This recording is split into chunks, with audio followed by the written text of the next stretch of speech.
La Boétie, un écrivain et un homme politique. Je l'ai appris en première pour mon bac, mais c'est tout. Ouais. Inconnu. Je connais pas.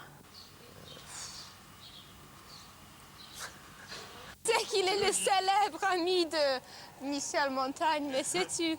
Moi, je préférerais qu'il soit plutôt connu pour son œuvre que pour assez révolutionnaire pour l'époque, plutôt que pour son copinage avec Montaigne.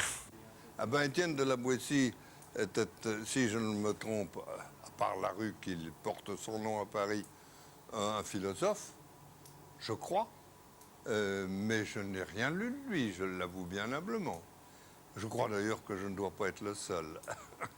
Vous pouvez me dire ce qu'il a fait? Mais bon Dieu, que peut être cela? Comment pourrons-nous dire que cela s'appelle? Quel malheur est celui-là? Quel vice, ou plutôt quel malheureux vice?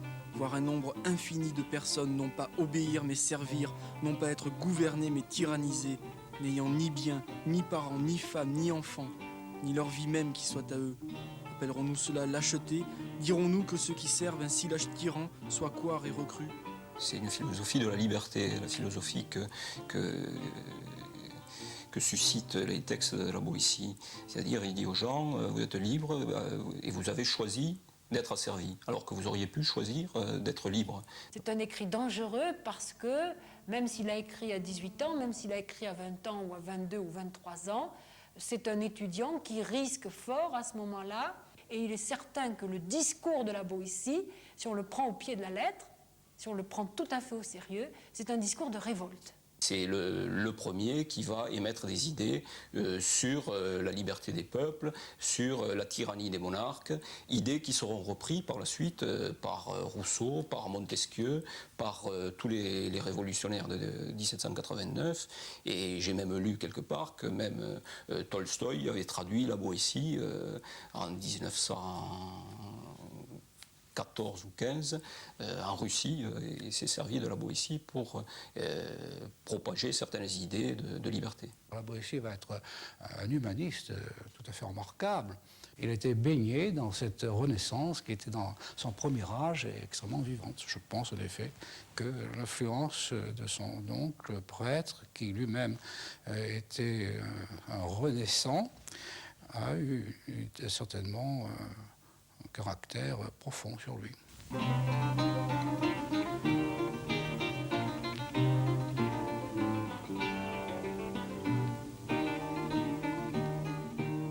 La Boétie était aussi un poète.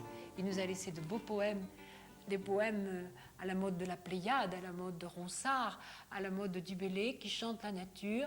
Et nous savons qu'il avait en quelque sorte deux lieux privilégiés, les bords de la Dordogne, qui était le souvenir de son Sarladé natal, et le Médoc. L'écriture nous renseigne beaucoup sur l'homme qui était la Boétie, son sens du devoir, sa droiture, sa loyauté, sa modération. En tout, en faisait un homme supérieur.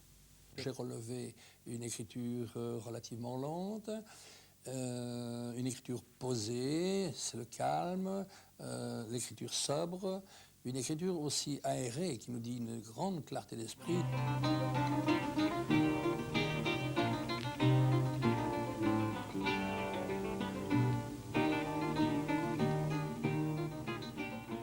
Après, c'est un homme différent qu'on découvre et qui va entrer dans la carrière de magistrat et qui va entrer au Parlement de Bordeaux. Et c'est aussi au Parlement de Bordeaux qu'il va rencontrer Montaigne. Ça n'est plus le rédacteur du discours sur la servitude volontaire, ça n'est plus l'homme engagé sur le terrain de la philosophie, de la réflexion sur le pouvoir, c'est finalement l'homme engagé dans une profession qui l'oblige à rétablir le calme, à rétablir la paix, à rétablir l'ordre.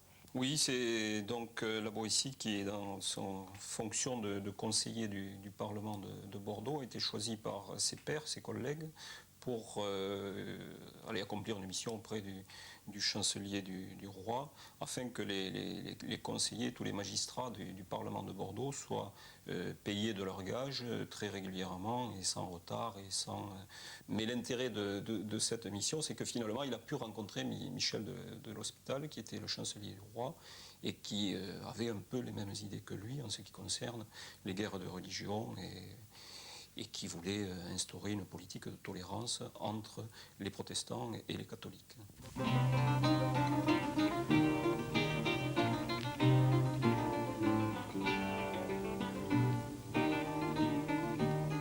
La mort de la Boétie que nous sentons comme la mort de quelqu'un de très jeune l'était sans doute beaucoup moins en son temps.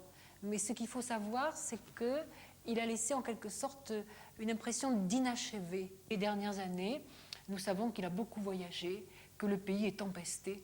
Nous sommes au mois d'août 1563. Montaigne l'a invité chez lui. Il refuse l'invitation. Il se dit souffrant. À partir de ce moment-là, il va s'aliter chez des amis. Et pendant 8 jours, il va agoniser.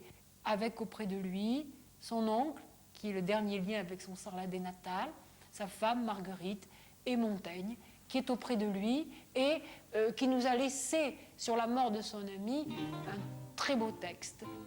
Ce que nous appelons ordinairement amis et amitié, ce ne sont qu'accointances et familiarités, nouées par quelque occasion ou commodité, par le moyen de laquelle nos âmes s'entretiennent. Si on me presse de dire pourquoi je l'aimais, je sens que cela ne peut s'exprimer qu'en répondant « parce que c'était lui, parce que c'était moi ».